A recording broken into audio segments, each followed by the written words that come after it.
Olá, tudo bem? Bem-vindo ao terceiro dia da nossa maratona espiritual Crescendo em Cristo. E hoje o título é Vencendo o Eu. A conversão é a mudança de coração que resulta em uma nova pessoa, a qual passa a viver de acordo com o estilo de vida bíblico, de acordo com 2 Coríntios capítulo 5, versículo 17.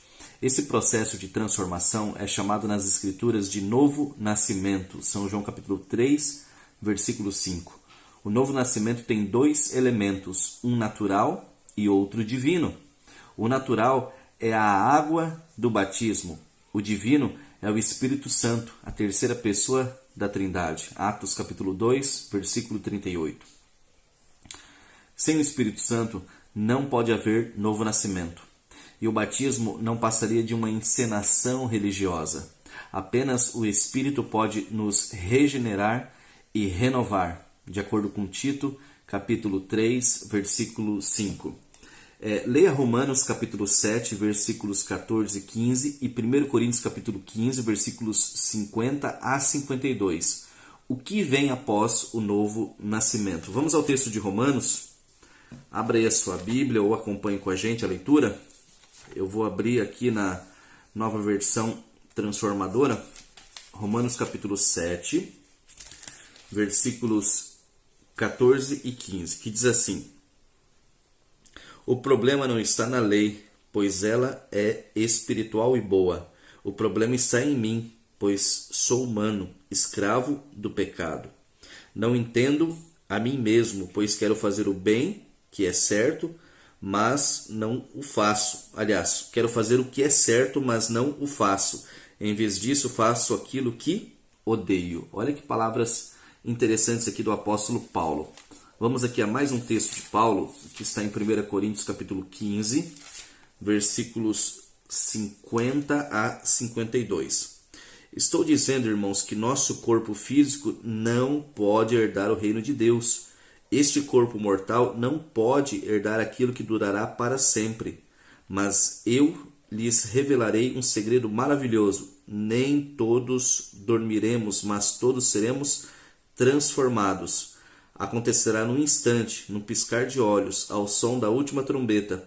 Pois quando a última trombeta soar, aqueles que morreram ressuscitarão a fim de viver para sempre, e nós que estivermos vivos também seremos transformados. Muito bem, 1 Coríntios 15, 50 ao 52. O que vem após o novo nascimento? Olha só a sequência da nossa leitura. Isso não quer dizer que uma vez que encontrou a salvação, o cristão estará salvo para sempre. Depois do batismo, devemos ser salvos a cada dia por Cristo. Afinal, permaneceremos com nossa natureza pecaminosa até a segunda vinda do Senhor. Para termos uma vida cristã vitoriosa, necessitamos permanecer em Cristo todo o tempo. De acordo ali com a parábola da videira, né? Em João 15, versículos 1 a 8. Isso é comunhão com Cristo. A partir do momento que a gente se entrega a Jesus, não podemos ser a mesma pessoa do passado, ter as mesmas inclinações, temos que lutar contra elas. Temperamento, muitas pessoas, qualquer coisinha é estopim curto, né? Se estoura e tudo mais. Isso não mostra que fomos regenerados em Cristo. Esta é a verdadeira luta do cristão, permanecer ligado. Veja que a palavra-chave é permanência, permanecer ligado continuamente a Jesus. Você logo vai perceber que existe uma luta entre o que sabemos que deve ser feito e o que realmente fazemos.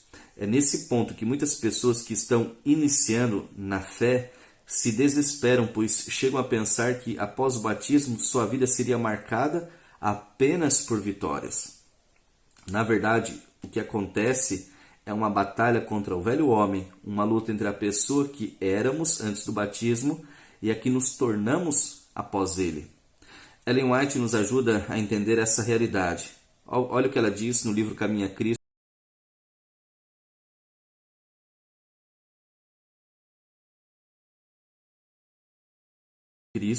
e que realmente desejam ser filhos de Deus, mas percebem que seu caráter é o que? Imperfeito. Gostaria de dizer para esses que não recuem em desespero. Eu vou ler aqui novamente. Gostaria de dizer para esses que não recuem em desespero.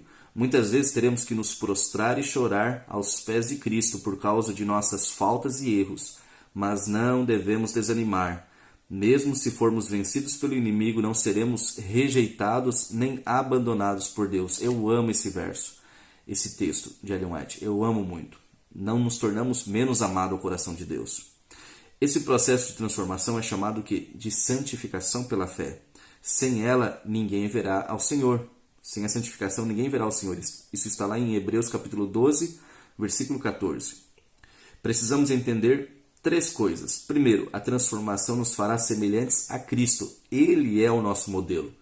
Filipenses capítulo 3, versículos 13 e 14. Segundo ponto, a transformação é um processo que dura toda a vida. 1 Tessalonicenses capítulo 4, versículo 1. E terceiro ponto, a transformação não é o resultado de nossos esforços, mas da ação de Deus em nós. Romanos capítulo 5, versículo 19. A santidade é um processo que exige paciência e persistência ao mesmo tempo. Então, prossiga. Em outras palavras, não desista. Continue tentando, continue se esforçando, continue buscando a Deus constantemente. E a cada dia nós vamos sendo um pouquinho, nem que seja milímetros, milésimos, mas nós vamos sendo transformados a cada dia à imagem e semelhança de Cristo. Como foi dito aqui nesse texto, o processo de santificação ele dura a vida inteira. Jamais, aqui nessa terra, nós chegaremos a um estágio onde não precise crescer mais. Nós, como cristãos, estamos crescendo constantemente. O que nós não podemos é recuar. E caso haja uma queda, que seria aqui o recuo, que foi mencionado aqui nesse texto de Caminho a Cristo, que nós nos erguemos novamente, nos levantemos ali do chão, juntemos todos os cacos e não desistamos. O inimigo ele tem a mania de colocar em nossa mente, ele tem uma artimanha, de colocar em nossa mente que por ter caído nós não seremos aceitos por Deus, nós não merecemos, de fato não merecemos, Mas ele tenta colocar na nossa mente que nós não seremos perdoados ou aceitos por Deus. Seremos aceitos, sim. Basta tomar uma atitude e uma decisão. Que Deus te abençoe nesse dia. São os meus votos em nome do Senhor Jesus. Amém. Um bom dia. Tchau, tchau.